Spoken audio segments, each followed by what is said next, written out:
السلام عليكم يا حبايبي، ازيكم عاملين ايه؟ هنعمل لكم النهارده مسقعه من اساس مسقعه بقى اللي على اصلها بتاع زمان. لا هنعملها ببشاميل ولا هنعملها بلحمه مفرومه، مسقعه عاديه بس هتبقى جميله جدا.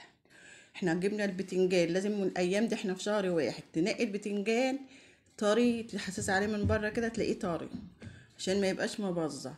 تاني تلاقي قلبه، شوفي مفيش بذر خالص من الاحمر ده.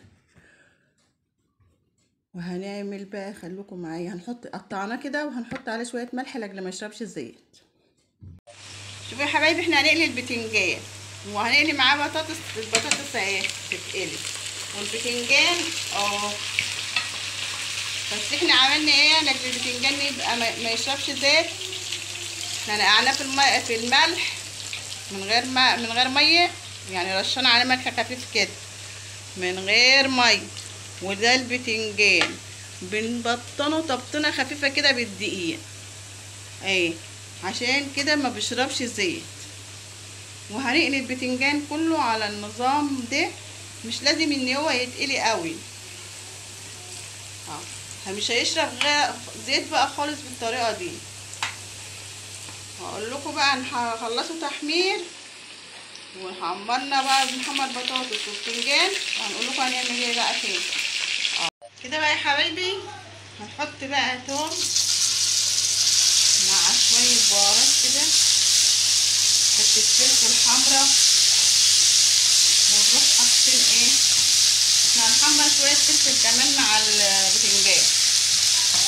قلنا لما نعمل مع بعض كده على اساس ايه، ننجز نجدعن كده في الشغل كده يا حبايبي. التوم احمرت اهي، هنروح حاطين القوط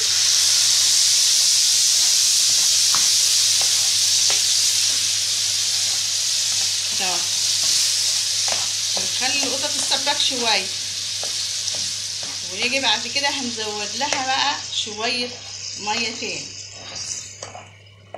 وبس.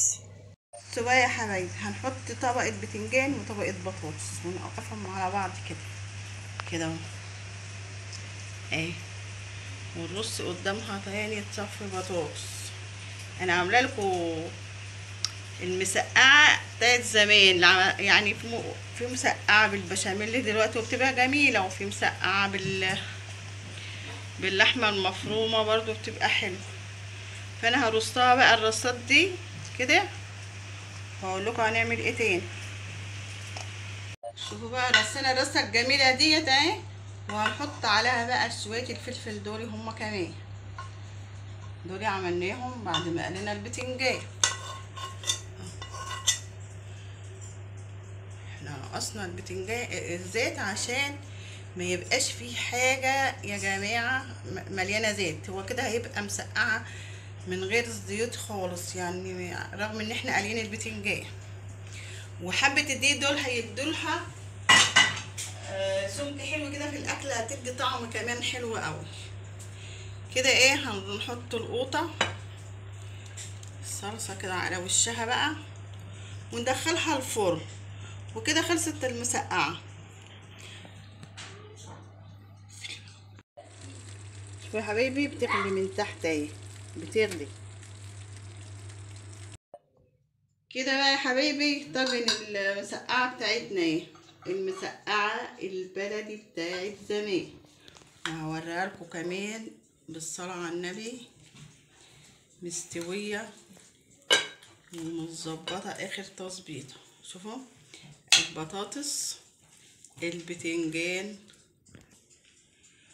وكده بقى بألف هنا وفي منتهى الجمال. وجربوها، لايك وشير، والى اللقاء لفيديو قادم ان شاء الله.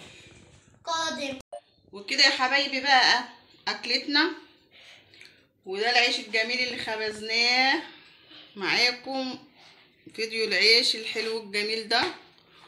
وايه، ودي طبق بقى خدنا من البتنجان عملناه، وده المخلل اللي خللناه مع بعض اللي هو يعني مجموعة كده من المخللات. والى اللقاء ان شاء الله.